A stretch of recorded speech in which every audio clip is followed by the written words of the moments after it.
السلام علیکم ګرانو اوریدونکو، په دې هیله چې راکروغ او د صحت په جامو کې به پټ یاست. ګرانو، نن به درته د پاتې شه باران دی ناول لومړۍ برخه وړاندې کړم.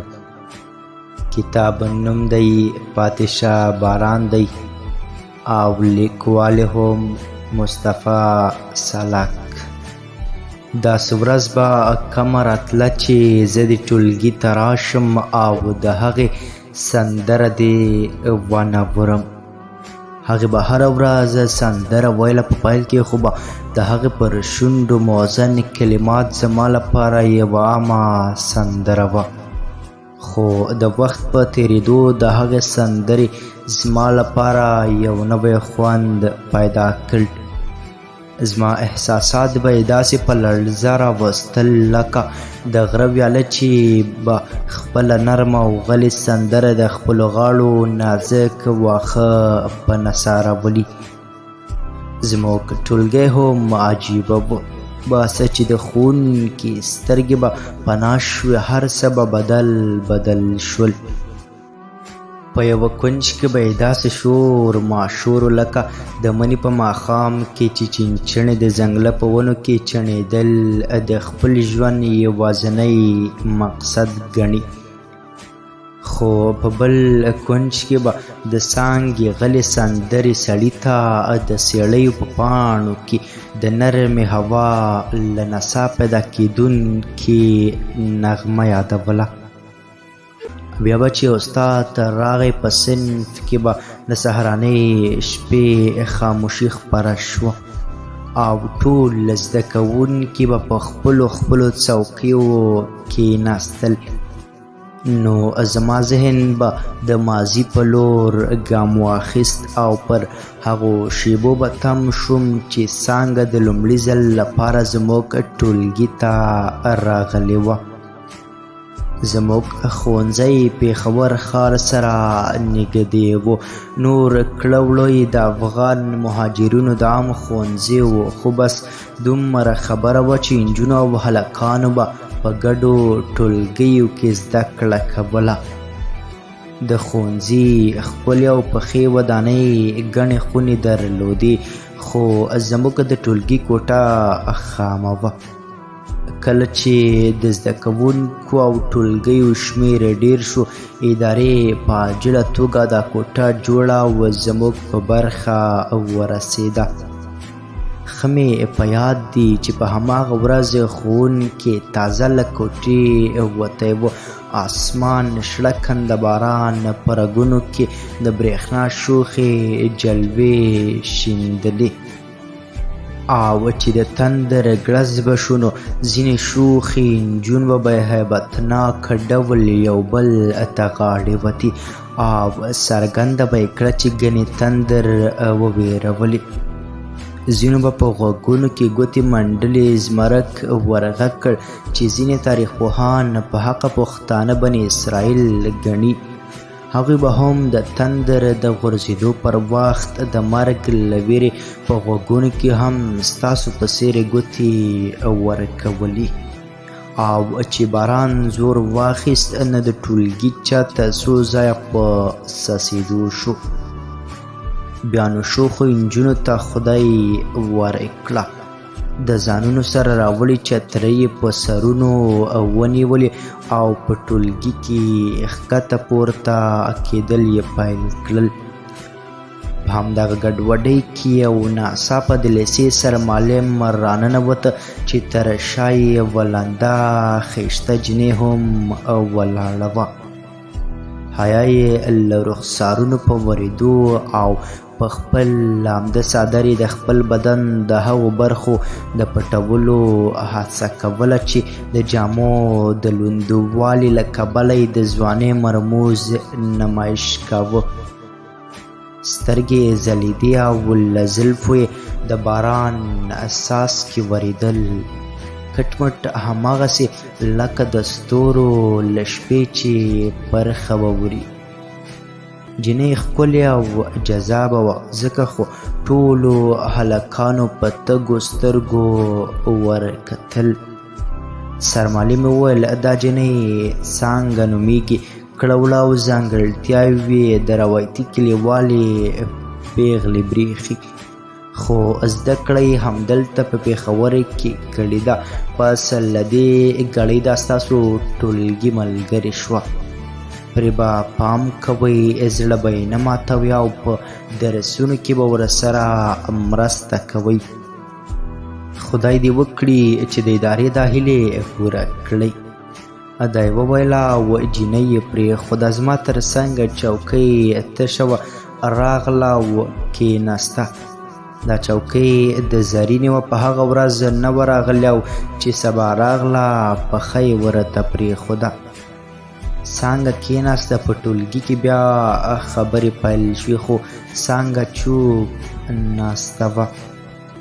کله کله به یې د اوږدو بڼو د پورته کولو جرأت وکړ او په خپلو تورو بادامي سترګو به یې د ټولګي د لنډ تنګ چاپېریال جاج واخیسته.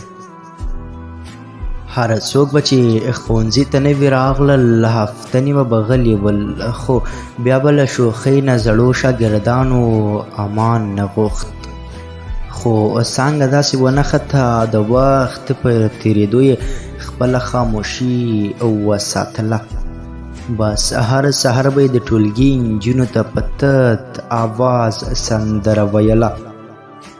هلکانو به ډېر غوښتل چې له هغې سره خبرې وکړي، خو هغې به لکه د هوښیارې سیاستدانې خبره اوږدېدو ته نه پرېښوده، بلکې لنډه به یې غوڅوله. د هلکانو دا هسې هم هېڅ بې حسه نه وي. څانګه له راښکونو ډکه وه، ښایست یې له حقیقته افسانو ته نږدې و.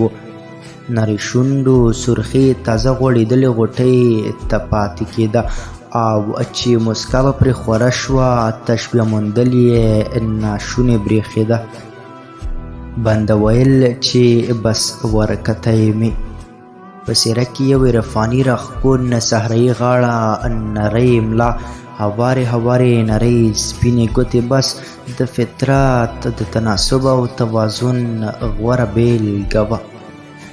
نور به درته څه ووایم، د حمزه بابا خبره ګوړې چکۍ وه، کله هرې ډډې به دې په نظر وسکله.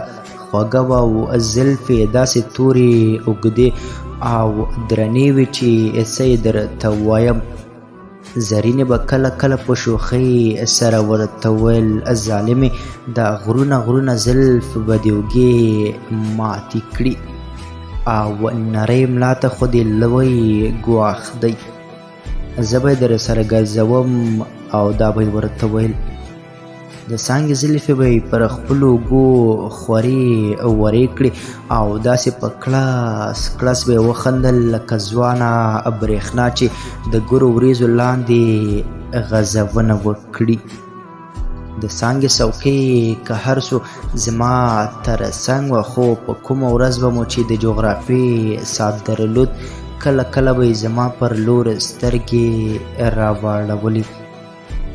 د هغې پاملرنه زما د خوښۍ سبب ګرځېده، خو یو پریشانوونکې معما هم وه. دا زما لپاره ستر سوال و چې څنګه آخر ولې په هغه ورځ زما په لور سترګې راړوي چې د جغرافیې مضمون لرو. خو هیڅ نه کېدل او دغه راز لکه د تېره زغیله پسې زما پر ذهن ښخېده. هڅه به مې کوله چې د څانګې د دې عجیب حرکت په اړه فکر کول پرېږدم او ځان د استاد په تشریح کې ډوب کړم.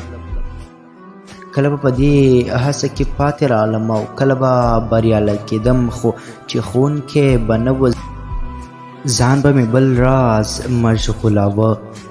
پر شونډو به مې لکه راګ بې کلماتو زمزمه خپروله. تشه زمزمه به نه وه، کومه پښتو او ولسي سندره به، خو آواز مې خوږ نه و. له همدې کبله مې د کلماتو لا ادا کولو ډډه کوله او ورو ورو مې لکه د رباب تشه نغمه ویله. شپې ورځې تېرېدې، د ژمي رخصتۍ راغلې. زه چې له خپل سیلاني طبیعت نه مجبور یم د زمرک سره سوات ته لاړم. سره له دې چې عام وګړي په اوړي کې سوات ته ځي، خو موږ د واورې مینې په ژمي کې بوتلو. د فطرت په منظرو کې ورک شوم، خو بیا مې هم کله کله د جغرافیې ساعت او د څانګې په تراز کتل رایادېدل. مرمرین وجود به یې لکه د یوې خیالي خاپرې په څېر د سیند په څپو کې غځونې کولې. کله کله به مې هلته هم زړه تنګ شو، ویل به مې چې وزرې وکړم او د سکون کومې ښکلې درې ته پرواز وکړم، خو دا ناشونې وه. خو په یوه خبره کې مې بخت بیدار و، هغه دا چې زمرک را سره و. هغه مې په ټولګي کې زما تر ټولو نږدې ملګری و. ډېر ښه صفتونه یې لرل، خو ذهنیت او شوخۍ زما ډېر خوښ و. د هغه سره به مې خبرې اترې کولې، خو کله کله به مې ترې ګوښه شوم. یوازې به مې د سیند سندره اورېده او د موجونو خماران به مې په وړو کاڼو ویشتل. خو هغه هم پوه شوی و چې څه خبره خو شته. زما نه څو ګامه وروسته هغه هم د سیند په غاړه ناست او د راډیو نه یې پښتو سندرې اورېدې. زما ذهن به هم کله نا کله د سندرې په لور اوړېده. په دې کې یو ناڅاپه د راډیو غږ بند شو. د زمرک غږ مې واورېد چې ویل هلو هلو. چې ور مې کتل، خپله راډیو لکه ګرځنده تلیفون غوږ ته نیولې وه او ویل یې هلو. غزنه دا ته په کومه دنیا کې ورکې مړه، سوات ته راشه، ستا خو نغمې خوښیږي. سیند نغمه وایي او د خوښۍ نغمه ډېره خوږه نغمه. ما چې د هغه دا پیغام واورېد، لمن مې څنډ وهله او خواته یې ورغلم. ورته مې وویل ته وایې چې سیند د خوښۍ نغمه وایي، که زه خفه یم نو بیا د غم او ښادۍ د دې ګډون پایله به څه وي؟ ځواب یې راکړ چې ته خفه یې، د سیند دا نغمه به دې له زړه نه ټول خفګان او ګردونه لرې کړي او خوشحاله به شي. زمرکه ته چې څه وایې له یوې زاویې نه خو وایې، خو زه فلحال دا نه غواړم چې فطرت ته تسلیم شم. زه به هله له فطرت خوند واخلم چې د خپلې جذبې او تخیل په هم کې رنګ کړم. هغه موسکی شو، راته یې ویل تېره اونۍ دې د فلسفې کتاب څه واخیست چې اوس په غمونو کې ښکلا لټوي. سمه ده چې ته فطرت په خپل رنګ کې رنګوي، زه به په غوږونو کې ګوتې ورکړم. ته د غره نښترو ته اواز ورکړه چې ټول سرندې شي. اوره بیا د ویر او غم سندرې. زمرکه فطرت تر موږ ډېر پهلوان دی، صرف په خپل خیال کې مو پرې وس بره دی. د حقیقت په دنیا کې زموږ نه بلکې د خپلو ثابتو قوانینو منونکی دی. که ته خپله دنیا په خیال او تصور کې جوړوي، نو بیا خو ما تیره وکړله چې ستا د خیالونو دنیا مې ړنګه کړه. زمرکه له دې فلسفو به تیر شو، غور به وکړو چې اوس څه کول پکار دي. په موسکا یې راته وویل سمه خبره دې وکړه، له دې ځایه پښې ویستل پکار دي. زما هم خوښ نه شو، منحوس غوندې ځای دی. ما او تا پکې ډزې وکړې، خو څه خیر بلا او برکت یې نه و، هوایي ډزې وې. زمرک خبرې کولې چې ناڅاپه یې له خولې ووتل. وزرې خو نه لرو چې والوځو او د ټولو هسکو غرونو ننداره وکړو، خو پښې لرو چې والوځو او د ټولو هسکو غرونو ننداره وکړو. خو پښې لرو زه چې د غره سر ته وخیژو. دا سیند به له هسکه خامخا یو داسې سپین خمار ښکاري چې له ډېره جنونه به یې خوله زګونه کوي. خو زه وایم چې د خمار پر ځای د چندڼو نغمې واورو. غوږ شه د پورې غاړې نه د رباب اواز راځي. مطرب خپل فریاد ته څومره ښکلې د نغمې جامې اغوستي. زه چې نن له دې قلندرانه بنډار نه فیض واخلو. ښه چې راتلونو له حجرې مې رباب راخیسته منه دې کړم، او اوس دې د نغمو زنځیرونه زړه راکاږي. د ټوکې په انداز مې ورته وویل ته مې ځکه د رباب په راوړلو ایثار کړې چې دروند نشي. زه خبر وم چې په سوات کې ربابونه ډېر دي، ساړه مو کنګل کوي. زه چې ورځو زمرک راته ویل که ورځو هم خو څه حل به یې راباسو. زمرک د رحمان بابا دیوان خو راسره نشته چې په پال پرېکړه وکړو. نور ستا خوښه د ګوتو ښکیل راسره کوي او که شعر ولو. ځواب یې راکړ نه اشنا یو کاڼی راواخله او د هغه کمره بیخ کې د ولاړو اوبو منځ ته یې وله. که څپې تر کمره ورسېدې ستا و که نه زما خبره به منې. ما هم کاڼی راواخیست او اوبو ته مې وویشت. خو څپو یې کمره ته خوله ورکړه. زمرک نه بل جواز درلود او نه جواب. را سره روان شو، خو بیا هم د خپل شوخ فطرت نه مجبور ویل چې چل دې وکړ.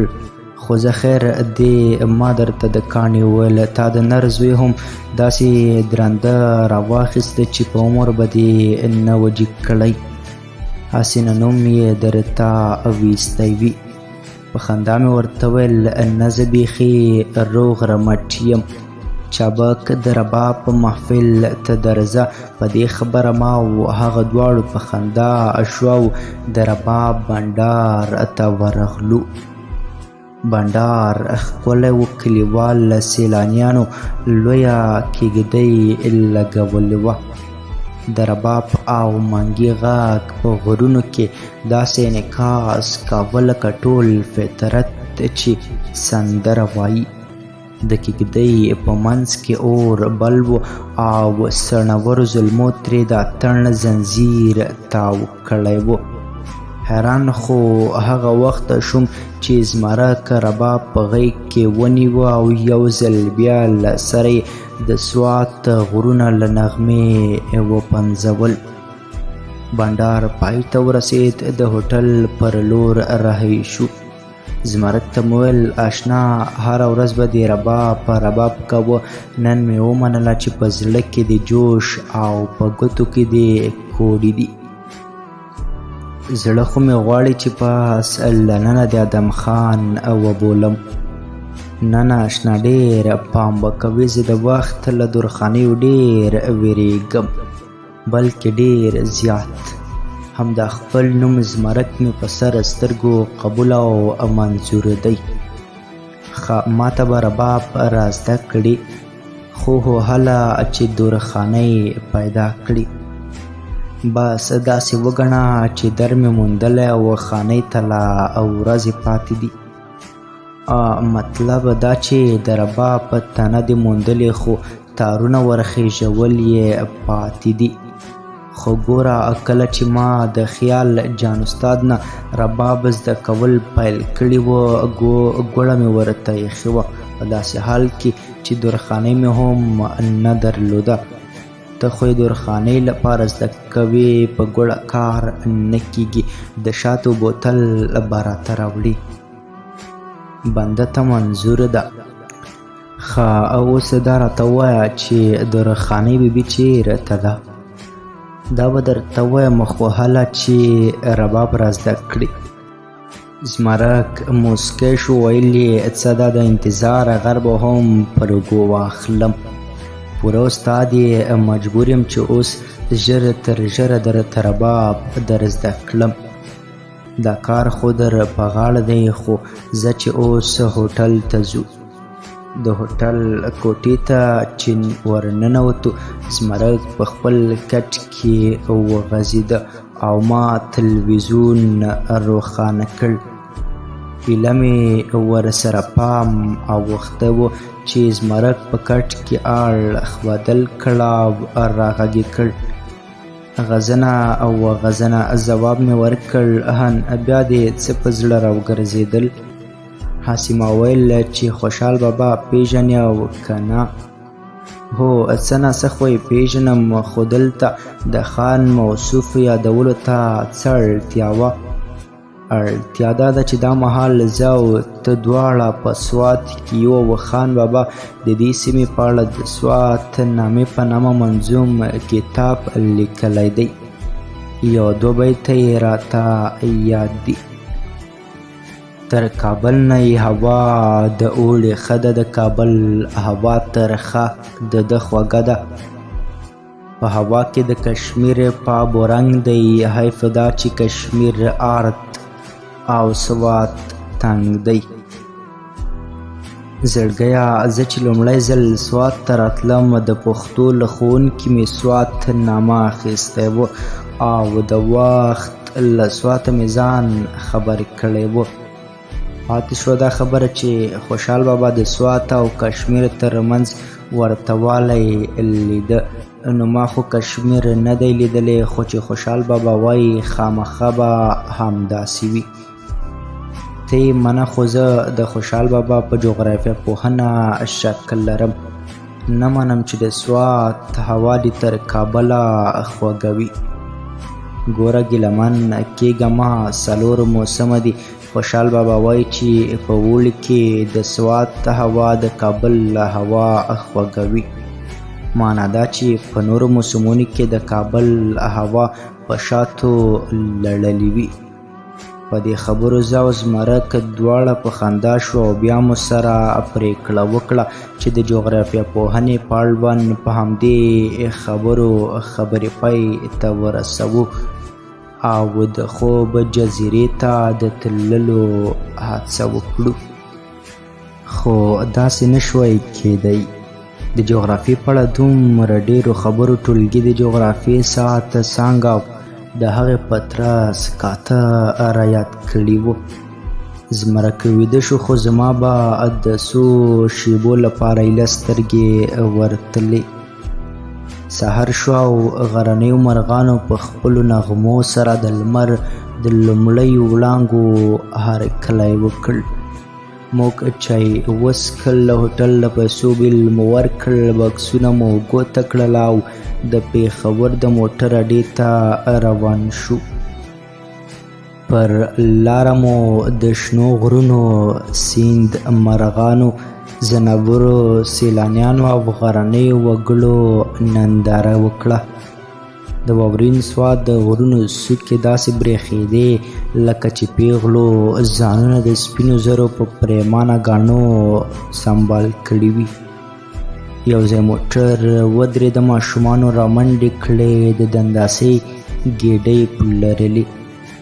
زمرک راته ویل عجیبه ده، خلک دلته د مزو لپاره راځي خو خپل اوسیدونکي په بده ورځ دي، تر دې چې واړه ماشومان یې په دې کنګل کنګل واورین چاپېریال کې د موټرو پسې د دنداسې ګېډۍ ځغلوي. اخر ولې؟ ورته مې وویل ستا د ولې ځواب ښایي د ماضي د حافظې په کوم کوټ کې خوندي وي. خو زما په خیال دلته غرونه دي، د کرلو ځمکې لږې دي، له ښاره لرې دي چې سړی سهار مزدورۍ پسې وځي ماښام راشي. غر د حکومت تر ولکې لاندې دی، خو که خلکو ته وسپارل شي زر به سپېره شي. زمرک پوښتنه وکړه حکومت ته هېڅ نشي کولی؟ ولې نه؟ خو که دلته کارخانې راشي، ښار راشي، فطري او ځنګلي ښکلا له منځه ځي. د سیلانیانو د زړه راښکون لپاره دا خلک همداسې وروسته پاتې ساتل شوي. دا خلک داسې مثال لري لکه چې په واورو کې وچ کړل شوي وي او د نړۍ د خلکو لپاره ترې موزیم جوړ شوی وي. بله بیلګه یې نورستان او له غرونو بله غاړه د چترال کافرستان دی. امیر عبدالرحمن خان د خپلې واکمنۍ په کلونو کې نورستاني وګړي مسلمانان کړل، خو بل پلو کافرستان په زړه بڼه له خپلو کفري دودونو سره د نړۍ د نندارې لپاره موجود دی. زمرک پوښتنه وکړه دا ښه کار دی او که بد؟ ما ورته ویل د کافرستان ساتل د مغربي لرغونپېژندونکي پان ښه کار دی، خو مسلمان مبلغین به یې خامخا غندنه کوي. زمرک وخندل: ته هم عجیب استدلال کوې، غوسه خبره نه کوې چې دا څیز ښه دی او که بد. رښتیا هم همداسې ښکاري. د اشیاو ارزښت نسبي دی، یو څیز له یوې زاویې ښه او له بلې بد دی. له دې خبرو وروسته خاموش شو. نه پوهېږم چې زمرک د خیال په کومه جزیره کې و، خو زما د ذهن محوره څانګه وه. تادي مې وه چې کله به بیا د څانګې سترګې ګورم. پېښور ته راورسېدو. خپل سامان راسره و او څه ناڅه غرني سوغاتونه مو هم اخیستي وو. بار درون نه برېښېده. ګاډۍ مو ونیوله. د زمرک دوی کور پر لار و. اول هغه کوز شو او بیا څو شېبې وروسته زه خپل کور ته ورسېدم. رخصتي 2 ورځې پاتې وې، هغه هم په انتظار تېرې شوې او لیسې ته لاړم.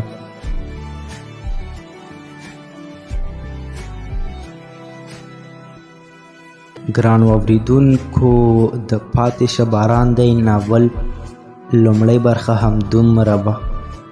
تر بیا او بلې برخې تاسې په پاک او مهربان رب سپارم.